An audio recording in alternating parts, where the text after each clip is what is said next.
culpable, con toda razón, de haberlo encerrado, y lo suelta a Segismundo. Y Segismundo, por supuesto, además de otros desastres, quiere matar a su padre, como es lógica después de estar encerrado tanto tiempo. Entonces el padre lo encierra nuevamente. Y cuando lo encierra nuevamente es cuando él dice el monólogo, que dice: es verdad, pues, reprimamos esta fiera condición, esta furia, esta ambición, por si alguna vez soñamos. Y sí, haremos, pues vivimos en un mundo tan singular que el vivir solo es soñar. Y la experiencia me enseña que el hombre que vive sueña lo que es hasta despertar. Sueña el rey que es rey.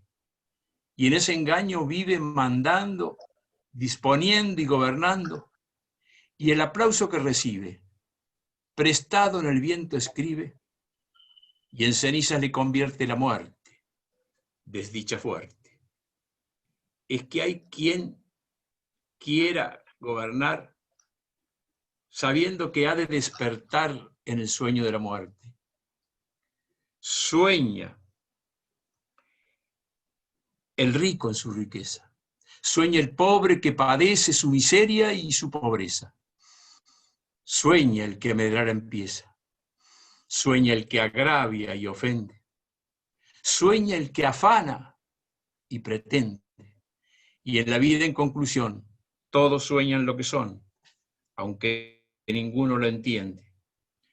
Yo sueño que estoy aquí de estas prisiones cargado y soñé que en otro estado más lisonjero me vi. ¿Qué es la vida? Un frenesí. ¿Qué es la vida? Una ilusión, una sombra, una ficción, donde el mayor bien es pequeño, pues toda la vida es sueño, y los sueños, sueños son. Me conmociona siempre que lo digo, porque es precioso, realmente es, dentro de lo que vamos a hablar hoy, vamos a hablar sobre las reglas de la poesía y de la pintura clásica. Y entonces tiene esta armonía completa que tiene el texto cuando ¿no es cierto?, se realiza con esta precisión. Bueno, hoy vamos a hablar sobre la génesis del arte postmoderno.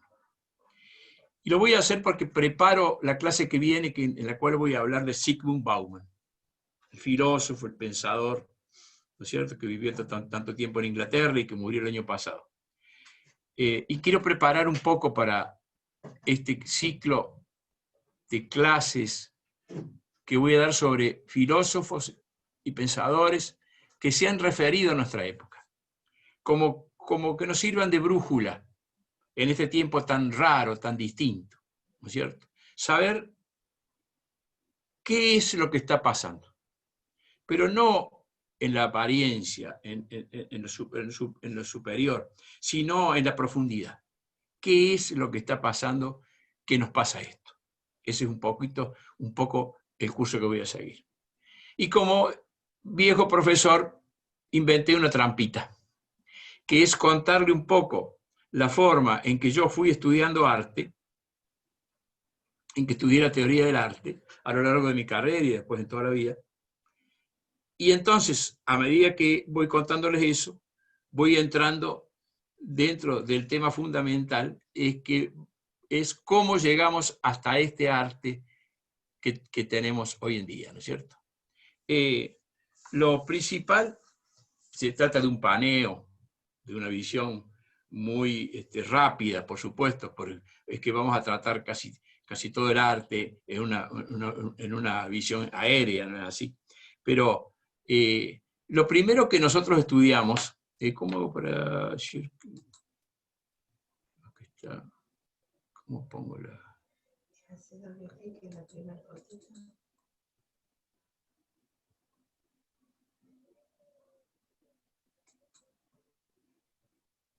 No, esto no está bien.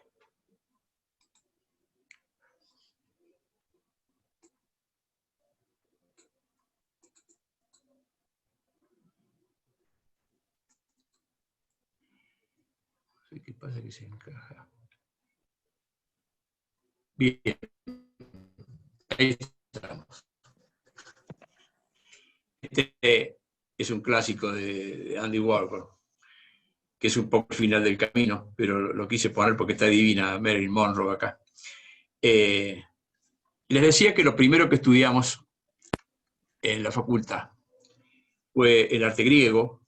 En la introducción vimos, ¿no es cierto?, todas no solamente la escultura, sino también la literatura, las tragedias, etc. Así que les quiero mostrar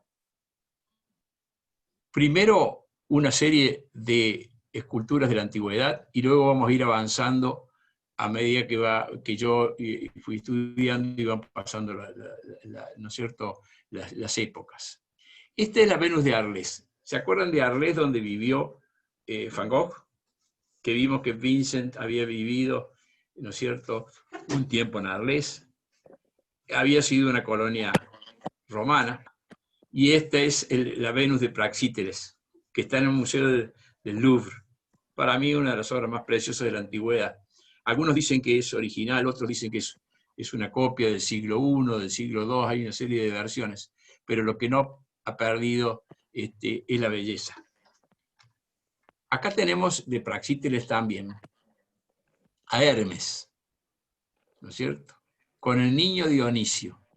Esta escultura tiene su historia, porque Dionisio era hijo de Zeus y de Selene.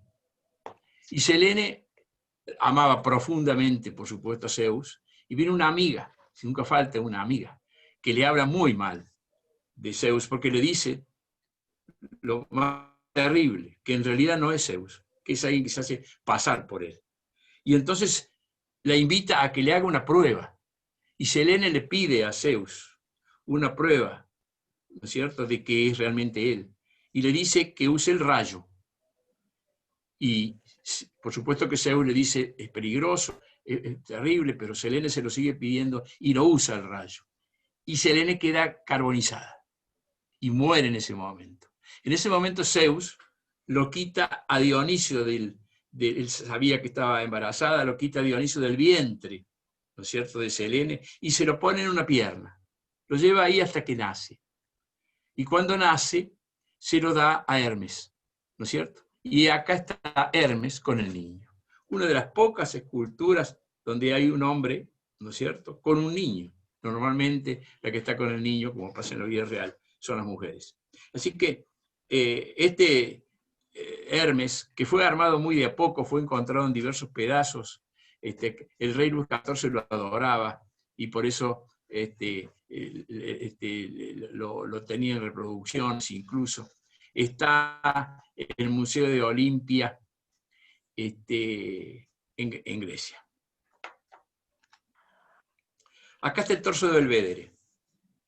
Este torso, que es de Hércules, o se supone que es de Hércules porque lo único que queda es este torso crispado, que pareciera que estuviera andando a caballo, pareciera que estuviera montando, ¿no es cierto? Y que se supone que es Hércules por la fuerza, por los músculos, ¿no es cierto? Es de Apolonio y es una reproducción del siglo III. Es lo único que nos queda, en lo cual podemos ver la antigüedad en su mismidad, diría yo. Una de las pocas esculturas en la cual uno puede repasar toda la teoría del arte griego. Y acá tenemos el Laoconte. Ustedes saben que el Laoconte era un sacerdote, ¿no es cierto?,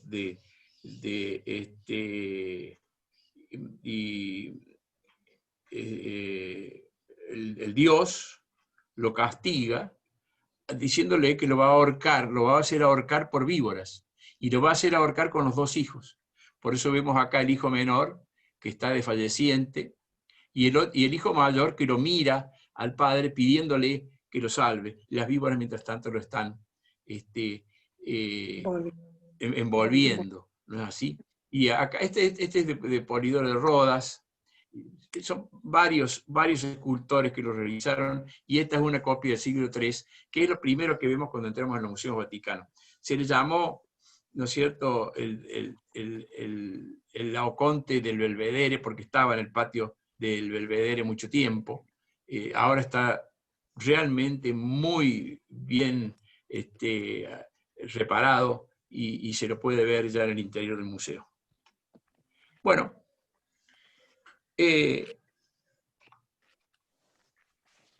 durante el estudio que hicimos de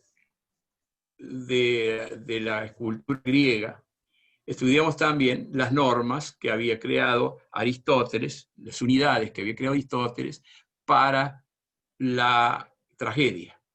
Eran 3 unidades, que eran muy importantes, porque era una unidad de acción. La unidad de acción decía que la acción tenía que ser lineal, que no tenía que ir hacia atrás y en adelante, que tenía que empezar y tenía que terminar. La otra unidad es la unidad de tiempo, que era como todas las unidades son arbitrarias, ¿no es cierto? Pero la unidad de tiempo decía que la obra tenía que transcurrir en 24 horas. No lo que sucedía en la obra, no el argumento que podía ocurrir en muchísimo tiempo, sino que la obra en sí, el lugar donde se realizaba, ¿no es cierto? El tiempo tenía que ser de 24 horas. Y la última era la del lugar. La obra tenía que existir en un lugar determinado. Con estas reglas se creó toda la tragedia y la comedia griega, siguiendo estas reglas. Y por supuesto que la primera regla era que el arte debía seguir a la naturaleza, que el arte era una reproducción de la naturaleza. Entonces, con el principio fundamental de que el arte seguía a la naturaleza y estas 3 reglas, ¿no es cierto?, se realizaban estas obras que acabamos de ver.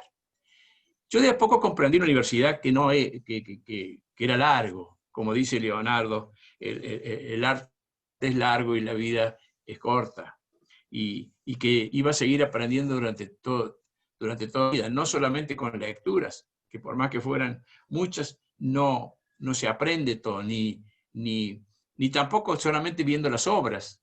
Cuando comencé a viajar y a ver las obras en los originales, por supuesto que cada vez me sentía más cómodo y comprendía la historia del arte.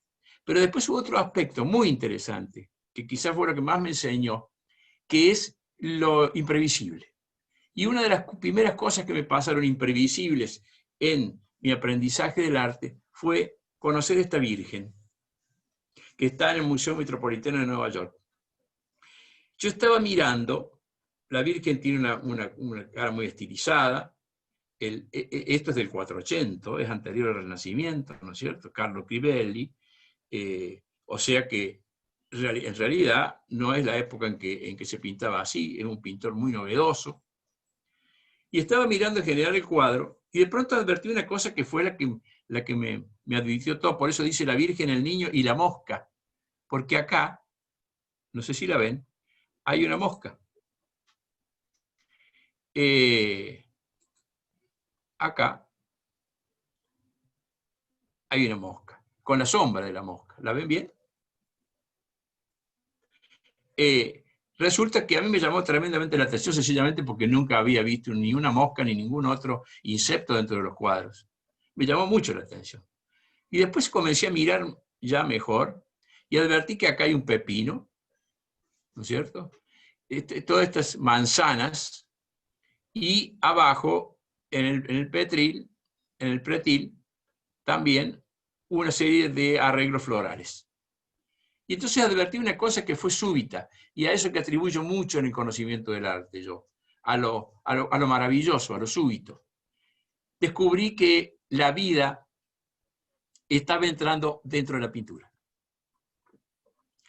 Que era el tiempo en que el mundo exterior comenzaba a entrar dentro de la pintura. Que ya no iban a ser más vírgenes o escenas clásicas en un mundo puro, con algunos paisajes detrás. Que el mundo empezaba a entrar, tan tempranamente empezó a entrar en la pintura. Mientras tanto, el profesor Revol, yo tuve la alegría de tenerlo a Luis Revol de profesor, que nos daba 2 literaturas, nos daba la literatura francesa y la literatura inglesa. Tenía el deber en la época neoclásica de marcarnos las diferencias entre la literatura francesa y la inglesa. Porque la literatura francesa, con Molière, con Racine, ¿no es cierto?, seguía con las reglas aristotélicas de las que he hablado. Y en cambio la literatura inglesa iba rompiendo ya, mostrándose mucho más inclinado hacia la modernidad. Shakespeare empezó a romper con estas normas. Y entonces, acá hay un poema de Boileau, del Art Poétique, que dice: cuando en un lugar, en un día se consuma un solo hecho, verás por fin el teatro completo. Es una forma de describir lo que había que cumplir para que el teatro se completara. Y luego Manuel José Quintana, en un poema didáctico, dice: una acción sola, presentada sea en solo un sitio fijo y señalado, en solo un giro de la luz efébrea. Lo repito: una acción sola, presentada sea en solo un sitio fijo y señalado, en solo un giro de la luz efébrea. Entonces enuncia en ese poema todos los requerimientos de Aristóteles. Y los franceses agregaron otro, gustosos de la forma, como han sido siempre. Los franceses agregaron una cuarta unidad, que era unidad de estilo. Y entonces decían: no se puede mezclar el poema con la prosa, ¿no es cierto? No se puede romper las reglas, sobre todo de las normas poéticas. Hay que cumplir con los números, con la cantidad de sílabas, etc. Ese era el nuevo criterio que sumaban a los tres anteriores. Y aquí estamos ya como puestos en eso que fue el neoclasicismo francés, que es como un molde maravilloso. Yo la primera obra que vi neoclásica francesa la vi aquí en Córdoba, que era el Cid de Racine. Y me maravilló el orden, claro. Había cumplido con todos los preceptos. Pero el profesor Revolt tenía la obligación, como les dije, de, cuando nos daba literatura inglesa, contarnos que Shakespeare había roto con todas las reglas. Y que de pronto el camino había sido totalmente distinto. Aunque, por ejemplo, en La Tempesta, una obra que ahora se da mucho, se siguen las reglas. O sea que, evidentemente, Shakespeare las conocía. Pero, por ejemplo, en Otelo ya vemos un cambio importantísimo. Otelo comienza en Venecia, ¿no es así?, y termina en Chipre. Y eso era un rompimiento absoluto, porque no se cumplía con la regla del lugar, con la segunda regla de la que les he hablado, ¿no es cierto? Así que los cambios iban sucediendo. Nosotros íbamos comprendiendo de a poco también los cambios que estaban sucediendo alrededor nuestro. Y aquí les puse esta reproducción para contarles otra anécdota sobre una comprensión súbita que tuve, esta vez en el Museo del Louvre. Yo venía siguiendo las salas, en el ala de Richelieu. Iba siguiendo de la sala 1, 2, 3, 4. De pronto llego a la sala 8 y me encuentro con 20, ¿no es cierto?, retratos de hombres que me miran. Y dije: ¿a qué pasó algo? Evidentemente que había sido algo. Lo que yo estaba presenciando era la aparición de la burguesía, la aparición del hombre en la pintura. Y eso fue una cosa maravillosa, descubrir que de pronto aparecían estos personajes que no habían estado nunca. Es el hombre común, el que se había liberado ¿no es cierto?, de los nobles, y que de pronto había constituido los burgos, y que por lo tanto se llamaba burguesía. Y después, claro, están en la pintura. Cada vez los vemos más a medida que pasaba tiempo. Para mí fue una comprensión muy importante. Mientras tanto, en España, este asunto de las reglas llevaba, como lo pueden llevar los españoles, con mucha libertad. Y Lope de Vega creó otro poema que les quiero leer, que está en el arte nuevo de hacer comedias. Es una forma de oponerse a lo que decía Aristóteles en la tragedia. en cómo constituir las tragedias. Este es el arte nuevo de hacer comedias que crea López de Vega. Y dice, como las paga el vulgo, y ahí aparece otro aspecto de la burguesía. Ya es el pueblo el que paga la entrada para entrar al teatro. Y por lo tanto, tiene exigencias. Y dice así, como las paga el vulgo, es justo hablarle en necio para darle gusto. Lo trágico y lo cómico mezclado, que esta variedad deleita mucho. Buen ejemplo nos da naturaleza, que por la variedad tiene belleza. Que no suceda en el lapso de un sol, aunque ese sea el consejo de Aristóteles. Sé que ya había un quiebre con toda esta normativa, en el sentido de que el público era cada vez más amplio y nuevas clases se iban agregando. Claro, iban haciendo mientras tanto un género que después dominó a todos, que fue la novela. La novela empieza, por supuesto, en la antigüedad. Tenemos novelas o racontos chinos. Por supuesto que la misma la Ilíada y la Odisea son a la vez de una obra épica, a la vez de obras poéticas, ¿no es cierto? Tienen una trama novelística. Pero de pronto, para citar otra que hemos conocido hace poco, la Divina Comedia misma tiene también una trama. Además del profundo fondo metafísico y la belleza que nos muestra, la Divina Comedia es un recorrido que hace, ¿no es cierto?, Dante y Virgilio por los distintos estamentos del cielo, el infierno, etcétera, etcétera, etcétera. O sea que ya el hombre estaba contando cosas, pero las estaba contando de una manera que parecía que no tenía derecho a contarlo, o que la trama no era lo fundamental. La primera vez que se hizo una colección de cuentos fue el Decamerón de Boccaccio. Justamente en un momento parecido a este, porque era una peste, la peste negra. Están todos a las afueras de Florencia para no contagiarse. Estaba mucho más divertido que nosotros porque afuera de Florencia podían hacer fogones y entonces se contaban cuentos. Y yo creo que si nos invitan a nosotros uno ganaría viaje, ¿no es cierto? Irse a tomar un vino o lo que sea con los amigos y escuchar cuentos a la luz de la lumbre, a la luz de las fogatas. Y así fue como el Decamerón sucede que son 10 noches en las cuales se cuentan una serie de cuentos. Fue lo primero que se pareció a una novela. Claro, toda esta evolución cada vez va increciendo. Y llegamos al romanticismo. El romanticismo tiene una nueva novedad, y es que lo que el hombre siente es importante. Ya no es la mosca que se mete dentro de un cuadro, ¿no es cierto? Ya no son los hombres que aparecen retratados, sino que acá es el interior humano, y no cualquier interior humano, no el racional, ¿no es cierto?, como podría pretender el neoclasicismo, sino el corazón humano, las emociones. Justamente por eso cuando se estrenó Hernani en París, se armó un desastre, ¿no es cierto? Hubo un gran escándalo en el teatro, porque lo que se presentaba eran cosas íntimas, y se pretendía en ese momento que eso no iba a formar parte, que no podía formar parte de una obra literaria. Bien, tengo que mostrarles acá.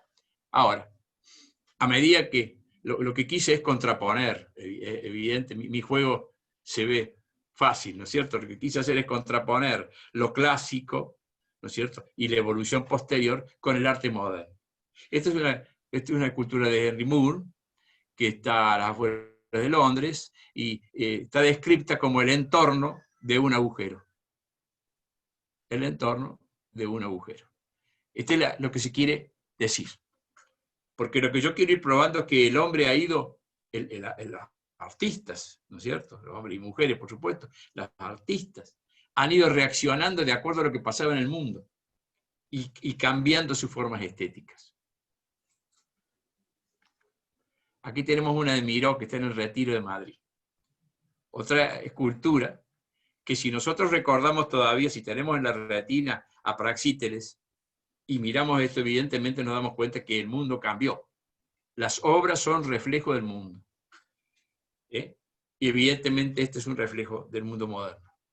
Y aquí tenemos una abstracción de John Miro, porque llega un momento en que los artistas ya no están conformes solamente con cambiar ciertas partes, con romper con ciertas reglas, sino que tienen que asumir que solamente en la abstracción pueden expresarse, que la falta, ¿no es cierto?, de referencia a algo material determinado es lo único que puede dar a conocer su interioridad.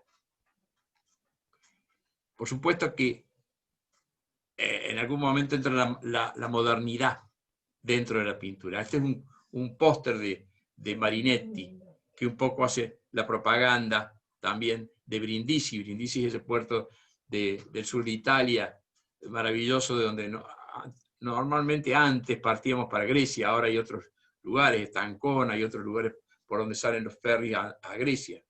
Pero Brindisi era un lugar en ese momento en que tenía mucho que ver también con la industria. Y aquí el cuadro lo que quiere es poner índice en eso, en que la técnica se está metiendo dentro de la vida del hombre, ¿no es cierto? El progreso mecánico es el progreso del hombre. Una confusión que ya vamos a ver que tiene consecuencias bastante duras, ¿no es cierto? Porque de pronto se asuma el crecimiento o el progreso material con el crecimiento y el progreso del hombre. Y ahora vemos que un poco se está dividiendo, que ya no es lo mismo el progreso material con el progreso que nosotros tenemos que tener como personas. Aquí me encanta este de Max Ernst porque rompe con todo. La Virgen está en una situación absolutamente cotidiana. Lo está castigando Jesús, ¿no es cierto? De muy mala manera, ahora podría ir presa la Virgen, ¿no es cierto?, haciendo este tipo de acciones. Lo está castigando y lo tiene además de una manera muy dura, pero también hay enormes cambios en la perspectiva, ¿no es así? La misma forma del vestido de la Virgen, que es moderno, pero sobre todo la inclinación de los cuerpos, sobre todo la inclinación de su hijo. Acá Magritte ya hace una obra con la cual quiere decirnos algo, ¿no es cierto? Quiere expresar algo que nos sucede a todos, y es que no sabemos qué son las cosas. No sabemos qué son, no sabemos para qué son. El hombre moderno ha perdido el sentido del tiempo y del espacio. Y ya Magritte lo advertía diciéndonos, esto no es una pipa. De un modo humoroso, nos dice, si esto no es una pipa, yo soy un hombre. Si esto no es una pipa, ¿cómo es el mundo? ¿Cómo es el mundo donde esto no es una pipa? Y una serie de preguntas que van entrando dentro del arte. Por supuesto, Duchamp, que creó también el famoso inodoro, que le puso los bigotes a la Gioconda, aquí nos presenta una rueda de bicicleta, con total simplicidad. ¿No? Pero ya el arte moderno está realizando una crítica a su entorno. Siempre va siguiendo, los artistas van siguiendo lo que ocurre en el mundo, pero lo van haciendo de distinto modo. Por supuesto que acá Dalí hace una imagen fantástica sobre lo que es el tiempo moderno. El tiempo moderno llora, el tiempo moderno se desliza, ¿no es cierto?, se derrite, desaparece. Y ahora lo vamos a ver en Bauman. Este es el tiempo líquido de Bauman, ¿no es cierto? Este reloj es el reloj líquido, que se sale de sí mismo, se deforma, y ya Dalí lo hizo ver en esta obra. Bueno, Picasso se ocupó de mostrarnos los cuerpos, de mostrarnos lo que él veía de esta mujer, que era su mujer, entre varias que tuvo, ¿no es cierto? Que la muestra de alguna manera con planos, que no tiene nada que ver con lo que es en realidad la realidad de la figura de mujer, pero sí tiene mucho que ver con lo que él quiere expresar.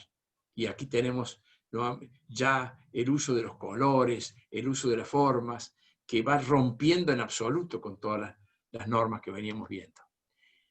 Esto es una abstracción absoluta, ¿no es cierto? El nombre me causa gracia porque el nombre es muy, muy descriptivo. Dice, dulce melodía de una mañana soleada de invierno. Si le hacemos una descripción casi literaria de mañana y de pronto la presentamos así.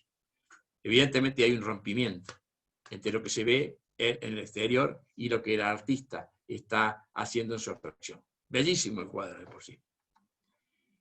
Bueno, otra de las experiencias que quería contarle es que en un momento dado nosotros empezamos a escuchar hablar de Warhol, empezamos a ver los primeros cuadros, este en particular, la sopa Campbell, que muestra 36 latas de sopa con las distintas marcas que hace la marca Campbell.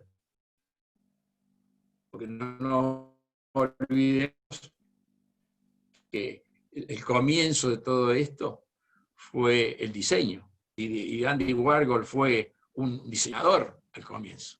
Y de pronto después no solamente se volvió artista, sino que se volvió artista, director de cine y un poco el pope de todo el arte moderno. Pero lo que sí es fundamental es ver cómo se está metiendo la industria y el comercio dentro del arte. Ojito, esta ya no es la mosca. Aquí la mosca viene acompañada de muchísimas cosas que se van metiendo dentro del arte moderno. Campbell, que también hizo el cuadro que les mostré recién de Marilyn Monroe. Mientras tanto, por supuesto que hay otras formas de pintar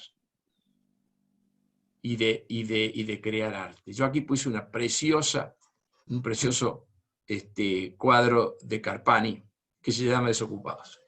Un tema muy común en ese momento, que ahora podríamos estar mirando con un criterio actual.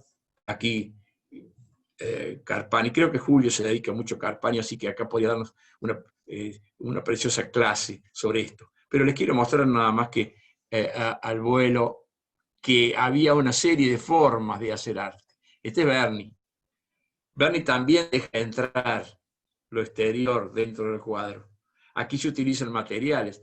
Berni comenzó usando las bolsas arpilleras para hacer el fondo de los cuadros, primero porque no tenía mucho dinero como para poner otras telas, pero después porque además con eso reflejaba de alguna manera el origen y la finalidad revolucionaria del cuadro, y de pronto crea esa serie de personajes como Juanito Laguna, y va dejando de entrar pedazos concretos de la realidad. En su estudio tenía Berni de manera de bicicleta hasta, ¿no es cierto?, una serie de huesos y de elementos que de alguna manera en algún momento iban a formar parte de los cuadros.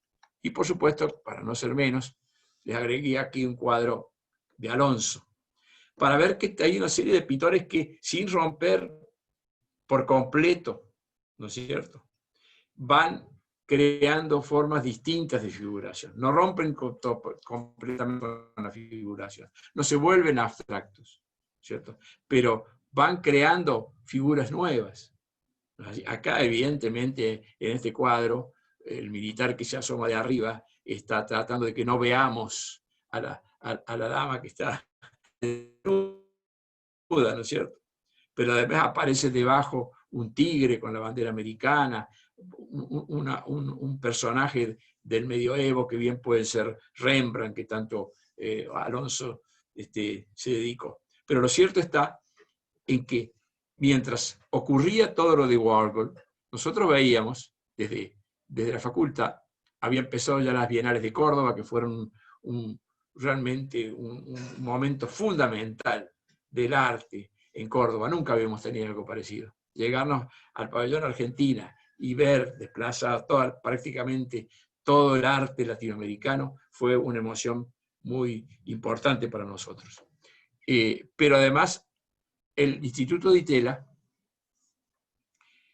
siguiendo las costumbres, siguiendo no solamente las costumbres, siguiendo un poco los preceptos del arte norteamericano y de lo que se estaba haciendo sobre todo en los Estados Unidos, con Andy Warhol y compañía, claro, empezaban los happenings. Y ya el happening, miremos para tener una idea, no tiene nada que ver con las telas, no tiene nada que ver con los marcos, no tiene nada que ver tampoco con la presencia de un hombre que trata de expresarse en el caballete. Aquí ya esto es una acción totalmente externa. Y ya, esta es la evolución que les quiero ir contando. Evidentemente, aquí ocurre un desplazamiento total de lo que fue hacer la pintura. En ese momento, justo fue cuando salió una figura, una tapa de primera plana, una revista que se leía muchísimo, fueron de las primeras revistas que se leyeron muchísimo en Argentina, con unas grandes tiradas. Y la tapa decía, la muerte de la pintura, murió la pintura. Y claro, murió la pintura porque se estaba encontrando con todo esto que estaba sucediendo, que evidentemente tiene un valor plástico, nadie lo niega, que de alguna manera los artistas están queriendo expresarse ante un mundo que es casi inexpresable, ¿no es cierto? Se comprende. Pero, claro, esto de dar por muerta la poesía, que ahora están de moda, dando muerta a los libros, por muertos los libros, ¿no es cierto? Los discos, de pronto los famosos long play que escuchábamos nosotros, o los discos de pasta, se dieron por muertos hace rato. Y yo veo que mis hijos se matan por uno, y van a comprarlo, y por tener una especie de fonola, como tenían nuestros abuelos. Posiblemente porque quedan imantados ante el disco que da vuelta. No sabemos bien qué es necesario en un objeto. No sabemos bien qué es un libro. Si es lo que tiene adentro el libro o además tiene una entidad. Y esto de dar por muerto y de ir marcando que un objeto desaparece o una forma determinada de pintar, etcétera, etcétera, es un idioma casi militar, bélico. Es un idioma bélico creado por los comerciantes, por los grandes capitales y además por los comerciantes que de alguna manera van tratando de desplazar una forma de hacer arte por otra. El dinero siempre queda en las galerías, el dinero normalmente queda, ¿no es cierto?, en los dueños de los grandes cuadros. Cuando se vende un cuadro de Van Gogh por 130 millones de dólares, el pobre Vincent no recibe un centavo. Yo les contaba en la clase pasada que esta película que se reía de las carcajadas. Pero es que cuando se vende un cuadro de 130 millones de dólares, también se está haciendo desaparecer el concepto artístico. Sí, es un cuadro de Van Gogh. Sí, reproduce al padre Peuí, pero no es ya en manos de ese poder omnímodo que tiene ¿no es cierto?, el capital de 130 millones de dólares, ya no es algo que el artista maneja. Y nosotros necesitamos fundamentalmente que los artistas sigan manejando sus obras. Aquí le tenemos a Marta Minujín, por supuesto que hizo esta Menezunda, después hizo esto otro, Revuelques y Viva, que era un montón de colchones puestos así. Y como les dije recién, nadie niega que esto sea una expresividad, ni que sea pictórico. Lo que sí debemos tener en cuenta que esto no puede desplazar a la pintura. Evidentemente no. Debe por lo menos compartir. Aquí les puse como última, pasó la semana pasada o el mes pasado, esta obra llamada Banana pegada con cinta adhesiva a una pared, vale $120.000. ¿No es cierto? Un señor, no pongo el nombre para no hacerle propaganda, porque creo que no lo merece, en la Art Gallery de Miami, que es una de las más importantes del mundo en este momento, ¿no es cierto? Pega esta banana con una cita en la pared y se vende en pocos días a $120.000. El único problema es que después viene un artista que con el mismo método, ¿no es cierto?, que utilizó el creador acá, se comió la banana. Digo el mismo método y la misma intención, porque la intención de que se comió la banana era ser conocido y la intención de que pegó la banana con una cinta, evidentemente, llamar la atención. Con este cuadro termina un poco este recorrido, este paneo que quería hacerles. Pero les quería mostrar una fotografía que me llamó muchísimo la atención. Estas son las ruinas de Villa Guardamangia, en Malta, en la isla de Malta. Aquí vivió sus primeros años, antes de ser la reina Isabel.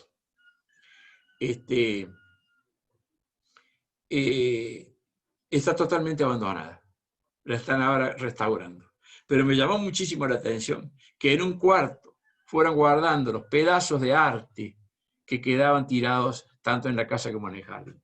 Y aquí está, entonces, de la misma manera en que pasó en la Edad Media, de la misma manera en que sucedió cuando las obras de arte quedaban enterradas, muchas de ellas a metros debajo de la tierra, a propósito, para que no pudieran ser vistas. De la misma manera, aquí están los pedazos de esculturas o muy antiguas. Acá hay un casco de la guerra, evidentemente no muy antiguo esto, pero estas son esculturas clásicas. Están tiradas en el patio.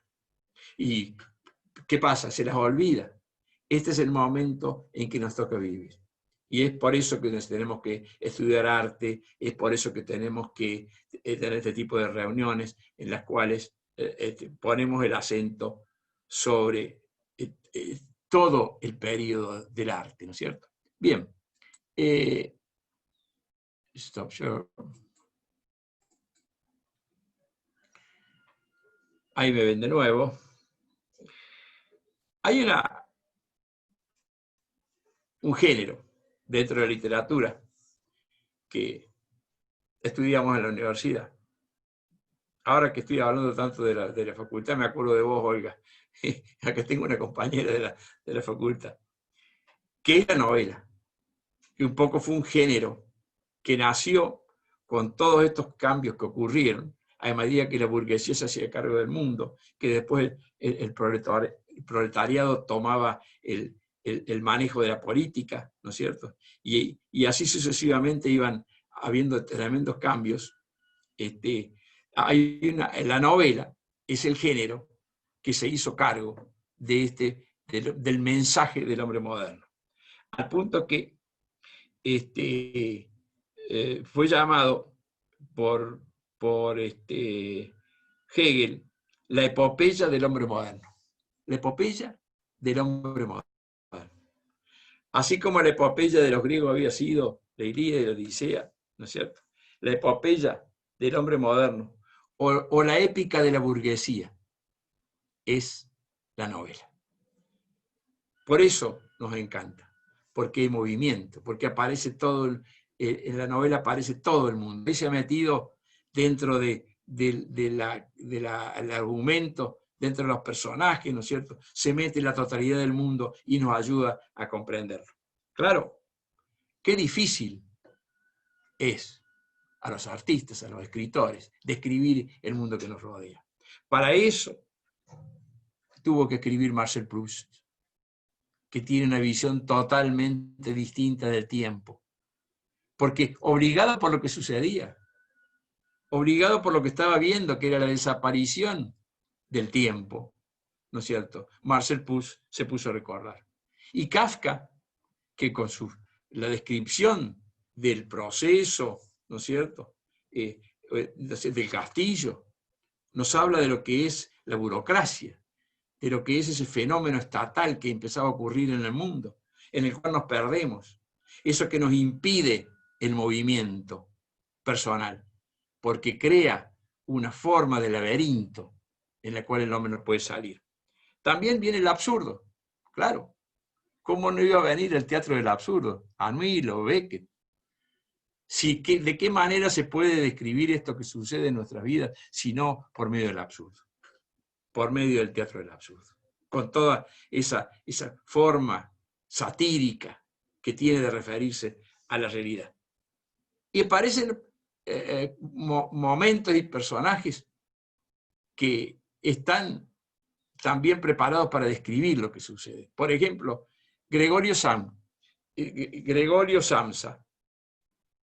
en la obra La Metamorfosis, que nosotros tuvimos el lujo de leer casi en primera en primera edición, porque la tradujo Borges muy tempranamente, la Metamorfosis, Gregorio Samsa se despierta y es un bicho. Y empieza tiene que repensar toda su vida, su forma de relacionarse, qué hacen sus parientes. Nosotros vemos en ese corto, nouvelle, porque tiene 45, 50 páginas, vemos cómo reaccionan los demás y cómo reacciona Gregorio Samsa ante este mundo totalmente insólito, que él se haya convertido en un insecto. Pero es que lo que quiere decir, la metáfora que implica la metamorfosis, es que nosotros no sabemos bien en qué mundo estamos viviendo y qué rol estamos jugando. Germán Hesse decía que no todos, ¿no es cierto?, son seres humanos. Que hay hombres que no son seres humanos, que no se completan, que no se realizan del todo como seres humanos. Y esa es un poco la responsabilidad que nos cabe en el presente. Evidentemente, el arte es una forma de volverse humano, de no perder esa condición, que es la de reflexionar, que es la de conocer la belleza, que es ¿no es cierto?, la de imaginar. Ese es el personaje le decía, el personaje de Kafka. Y después otro que me interesó mucho era la monstruosa radio de John Cheever. John Cheever, que es un cuentista maravilloso, un cuentista americano, borracho como él solo y un tipo muy insólito. Ahora salió una biografía de 1000 páginas y no alcanzan a describir todo lo que le sucedió en la vida de John Cheever. Escribió esto de la radio, ¿no es cierto? La radio monstruosa. La radio monstruosa tenía una condición, que escuchaba lo que sucedía en las casas alrededor de la suya, lo que hablaban en la intimidad de los otros matrimonios. Se escuchaba en la radio, ponía la radio, o su mujer ponía la radio, y en vez de salir, ¿no es cierto?, Radio Mitre o Radio Nacional, aparecía la conversación del vecino. Y esta forma de presentar este invento, esta técnica, es una forma de decirnos también, ojo, porque nos estamos escuchando los unos a los otros, porque nos están vigilando. Claro, John Cheever escribió esto hace 50 años, pero es que el mundo sigue andando. Y el mundo sigue andando en la creación de nuevos artefactos que van sabiendo dónde estamos, qué hacemos, ¿no es cierto?, que nos toman la voz para dársela a otro. Ya no somos nosotros los que damos nuestra voz en presencia del otro, sino que ahora, con esta forma de chat, con muchísimas novedades, que por supuesto que son maravillosas en el sentido técnico, pero que también nos están quitando, que no seamos nosotros, hacen que nosotros no seamos la primera persona. El primer papel nos quitan. Nos dan un papel subordinado, que es el decir, bueno, dame esto, ponelo en esta máquina, yo se lo voy a dar a fulano, a mengano. Pero que cuando yo tengo que decir te amo, ya no es tan fácil. ¿No es cierto? Utilizar una máquina y darle a otro mis palabras para que ese otro las reciba. Ahí ya se está viendo un poco la crisis del asunto, es lo que Cheever quiso poner. Y otra obra maravillosa, que es 100 años de soledad. Yo me acuerdo cuando la leímos por primera vez, en el año 69, 68, fue que se publicó. Fue un milagro editorial que sucedió justamente aquí en la Argentina. Y leíamos lo que hacía Melquíades, el mago que quería descubrir el hielo, y que, ¿no es cierto?, y veíamos cómo el realismo mágico iba creando una serie de situaciones que sabíamos que no eran reales, que sabíamos que no eran concretas, pero que resulta que era la única manera de describir las condiciones de vida en Latinoamérica. Era la única manera de descubrir la realidad latinoamericana. Un gran hallazgo de los escritores. Un puñado de escritores que descubren que la única manera de describir una realidad tan loca como la nuestra y tan influenciada por los imperios, y de alguna manera también la realidad de las selvas, la realidad de los ríos, de las nieves eternas de Latinoamérica, la única manera era el realismo mágico. Cuando estudiamos una vez Cortázar con ustedes, yo leí un cuento que se llamaba La señorita en París, Carta a una señorita en París, de Cortázar. La señorita se va a París, le deja un departamento a alguien, el que escribe, y de pronto empiezan a salir conejos. Empieza a salir conejos cada vez que habla. La casa se empieza a llenar de conejos. Es cierto, no hay casas que se llenen de conejos. De la misma manera, Cortázar creó Casa Tomada. Tampoco existen, aunque a veces puede que sí, casas tomadas. Pero es que a veces en las situaciones políticas y en las situaciones actuales que se están viviendo en todo el mundo, pareciera ser que alguien nos quiere tomar la casa. Y eso implica tener hacer una enorme reflexión sobre cuál es la forma que tenemos nosotros de defendernos, de permanecer en nuestra casa, ¿no es cierto? ¿Y qué? Por supuesto, la casa sigue siendo lo que es. Por eso vamos a analizar en la clase que viene a Zygmunt Bauman y al mundo líquido. Entonces, vamos a empezar a ver el sesgo de esta realidad, que yo calculo que antes del fin de año por lo menos vamos a tener un poco más claro que lo que está pasando no es lo que vemos. No. Lo que está pasando no es claro y debemos buscarlo en el fondo de las cosas. Por supuesto que tiene antecedentes, ¿no es cierto? Supónganse, un caso muy interesante del que me tocó escribir el otro día. Muere un soldado en Estados Unidos. El soldado es considerado un traidor a la patria, se lo va a enterrar con un cajón de pino, ¿no es cierto? Está evidentemente abandonado el ejército, es considerado, ¿no es cierto?, un antihéroe. Pero en el último momento resulta que el soldado es un espía que ha trabajado para el gobierno y lo entierran con presencia del presidente dando 21 cañones, 21 tiros como hacen los militares normalmente. Eso ocurrió, ¿no es cierto?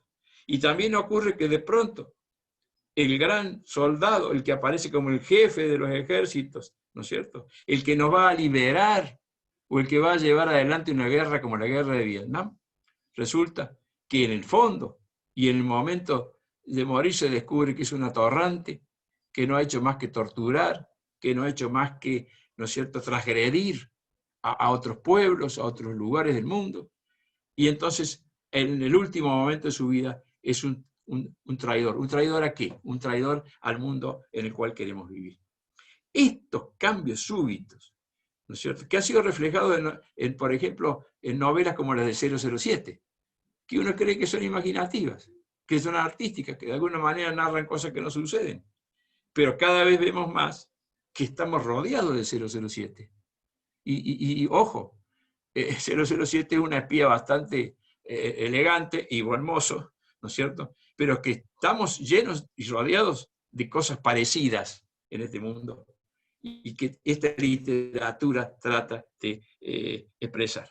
Bueno, a lo largo de la clase, yo les he querido ir marcando sobre todo que el hombre dejó todas las reglas de lado, pero no la regla de que el arte es una reproducción. Antes se decía de la naturaleza, pero ahora la naturaleza ya no es más lo que era antes, ¿no es cierto? La naturaleza para un griego eran árboles, ¿no es cierto?, el mar Jónico era una isla, ¿no es cierto? Para nosotros ya ahora la naturaleza es la realidad, y la realidad son ciudades, la realidad son enormes edificios, la realidad son las cosas que le pasan a nuestros hijos y a nuestros nietos, ¿no es así? Y entonces el arte ha tratado de seguir ya no la naturaleza, pero sí la realidad. Ha tratado de estar a la altura. Y por eso la abstracción, por eso los happenings, por eso todos los intentos, más o menos fallidos, de expresarse. Ahora, evidentemente es un arma muy útil para comprender el mundo moderno. Ya vamos a ver después cuando estudiemos algunos filósofos, cómo la mirada artística siempre nos hace dar un paso al frente. Nos ayuda en la comprensión también de la filosofía. Porque lo que no se da de manera racional, el arte lo da como una intuición. nos descubre el mundo en que vivimos. Espero haberlo probado y les agradezco muchísimo que me hayan escuchado. Ahora vienen las preguntas, porque no se olviden que yo la clase la sé de memoria, no de memoria, pero la sé. Pero me encantan las preguntas porque lo que yo no sé. Es la parte que más me gusta de la clase porque yo aprendo. Mientras tanto, ahora aprendieron ustedes y ahora paso a aprender yo con muchísimo gusto. Si alguien me quiere preguntar algo. Oh, Felicitaciones, qué cosa hermosa, Marcelo, gracias. Gracias, bellísima la clase, bellísima. Me dejaste pensando tanto. Sabés que asociaba una cosa muy simple cuando mencionaste lo de el dinero que compra una obra de arte y se la saca de circulación. Es una manera de apropiarse del arte, ¿no?